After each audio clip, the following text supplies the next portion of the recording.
Press meet పెట్టి హంద్రీనీవా ప్రాజెక్టులో lining పనులు చేస్తే అడ్డుకుంటాం, రైతులతో పోరాటం చేస్తాం అని చెప్పేసి మాట్లాడడం జరిగింది.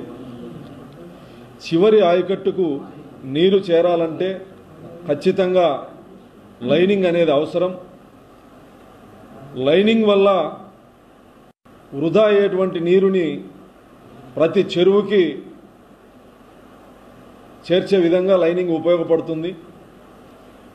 నీకు నిజంగా మీ ప్రాంత రైతుల పట్ల ప్రేమ ఉంటే లైనింగ్ చేసిన తర్వాత ప్రతి చెరువుకి నీరిచ్చేది చంద్రబాబు గారి ప్రభుత్వ లక్ష్యం.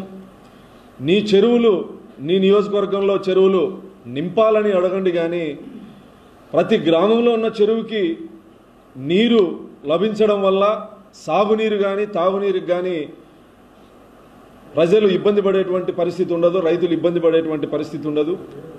మడకశిర బ్రాంచ్ కెనాల్ చిట్ట చివరి ఆయకట్టు ఉమ్మడి జిల్లాలో లైనింగ్ పనులు లైనింగ్ లేకపోవడం వల్ల చివరనున్నటువంటి మా ఆయకట్లకి, మా చెరువులకి నీరు రావడం చాలా కష్టం.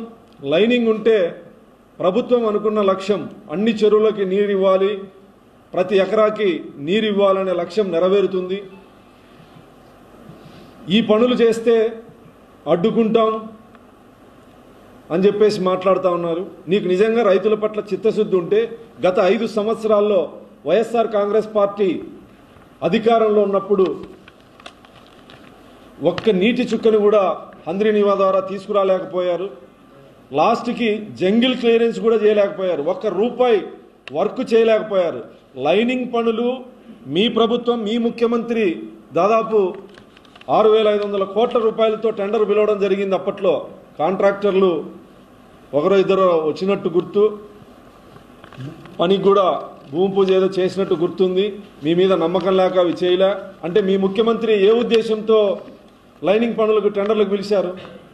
2017లో ఉరవకొండలో రైతు దీక్ష ప్రాజెక్టుల కోసం దీక్ష చేసినప్పుడు జగన్మోహన్ రెడ్డి 2 సంవత్సరాలు అధికారంలోకి వస్తా హంద్రీనీవాని పూర్తి చేసి ప్రతి చెరువుకి నీరిస్తానని చెప్పేసి మాట్లాడడం జరిగింది. హంద్రీనీవాను పూర్తి చేయడం ఏమో కానీ కనీసం రాష్ట్రంలో ఒక్క సాగునీటి ప్రాజెక్టును కూడా ముఖ్యమంత్రి స్థాయిలో సందర్శించినటువంటి పాపం లేదు.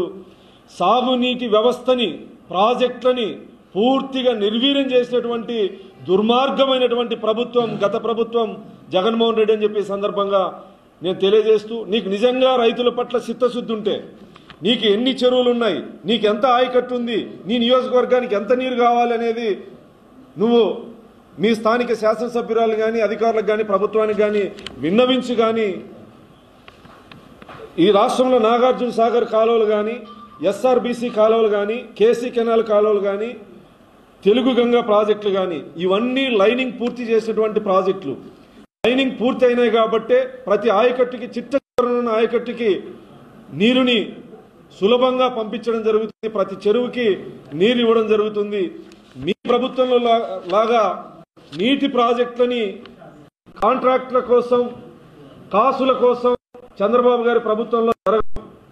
గతంలో గౌరవ ముఖ్యమంత్రి చంద్రబాబు నాయుడు గారు ముఖ్యమంత్రిగా ఉన్నప్పుడు మాట ఇవ్వకపోయినా పట్టుసీమని అసెంబ్లీలో అనౌన్స్ చేసి దాదాపు సంవత్సర కాలంలో పట్టుసీమను పూర్తి చేసి లక్షల ఎకరాలకు సాగునీరు ఇచ్చినటువంటి చరిత్ర గౌరవ ముఖ్యమంత్రి చంద్రబాబు నాయుడు గారిది. ఇలా చెప్పుకోవడానికి జగన్మోహన్ రెడ్డికి కనీసం ఒక పిల్లకాలు పరిస్థితి కూడా లేదు.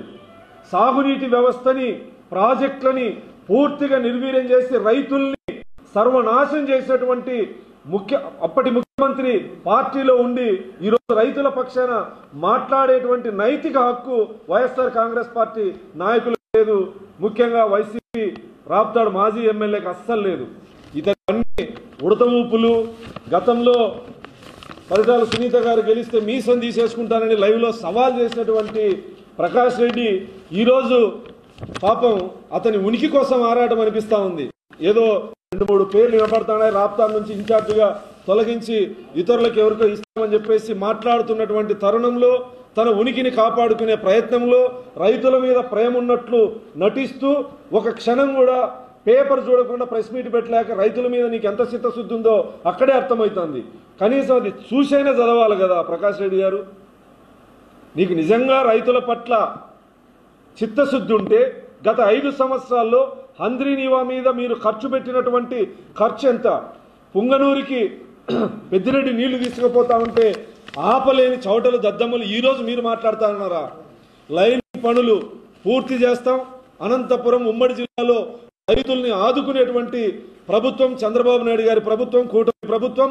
ప్రతి చెరువుకి నీళ్లు ఇచ్చేటువంటి పరిస్థితి ఇప్పుడు రాబోతా ఉంది.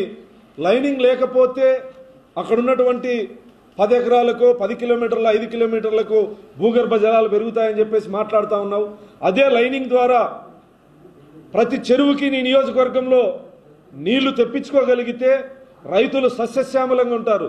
రైతులు ఇటువంటి వాళ్ళ మాటలు నమ్మకండి.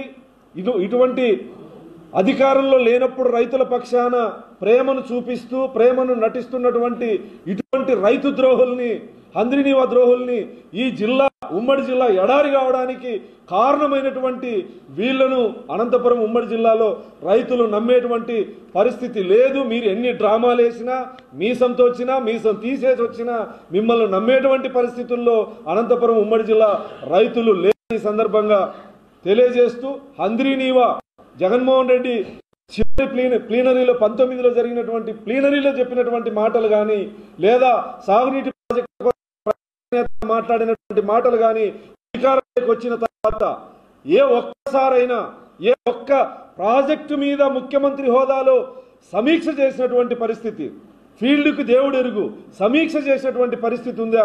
నిర్వీర్యం చేసి ఈరోజు గౌరవ ముఖ్యమంత్రి చంద్రబాబు నాయుడు గారు వచ్చిన తర్వాత హంద్రీనీవా పనులు మొదలయ్యాయి. కుప్పం గురించి మాట్లాడుతున్నారు. కుప్పంలో ఒక హైడ్రామా గత ప్రభుత్వం చేయడం జరిగింది. ముఖ్యమంత్రి స్థాయిలో ముఖ్యమంత్రి మరి అమాయకుడా, లేకపోతే గత ముఖ్యమంత్రి అమాయకుడా, లేకపోతే అధికారులు మోసం చేశారా, ప్రభుత్వం నాటకం ఆడిందా? కుప్పంకు పోయి హంద్రీనీవా నీళ్లు జలాలు రిలీజ్ చేస్తున్నట్లు ముఖ్యమంత్రి ప్రారంభిస్తే రెండో రోజు అక్కడ షెట్టు లాంటి సినిమా షెట్ లాంటి వాటిని ధ్వంసం అవడం జరిగింది. అంటే ఒక్క హాఫ్ టీఎంసీ నీళ్లు కూడా హంద్రీనీవాలో తీసుకు రాలేనటువంటి మీరు మాట్లాడేటువంటి ఉత్తర ప్రగల్భాలకి, మీరు మాట్లాడేటువంటి పగటి వేషాలకి అనంతపురం ఉమ్మడి జిల్లాలో రైతులు నమ్మరని సందర్భంగా తెలియజేస్తూ, అదేవిధంగా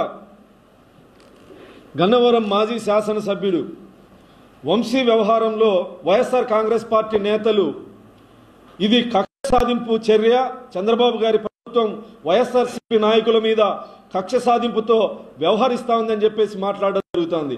కక్ష సాధింపు చర్య చంద్రబాబు గారి ప్రభుత్వం చేపడితే ఈరోజు అధికారం వచ్చి దాదాపు 8 నెలలు కావస్తుంది. వంశీ కానీ, పేర్ని నాని కానీ, కొడాలి నాని కానీ, ఇలాంటి వాళ్ళు జోగి రమేష్ కానీ, ఇలాంటి వాళ్ళందరూ ఈరోజు ఎప్పుడో ఊసలు లెక్క పెట్టేటువంటి వాళ్ళు. చంద్రబాబు గారి ప్రభుత్వం చట్టాన్ని గౌరవించేటువంటి ప్రభుత్వం, రాజ్యాంగాన్ని గౌరవించేటువంటి ప్రభుత్వం. తప్పు చేసిన వాళ్ళు ఎవరైనా చట్టం ముందు ఉండాల్సిందే.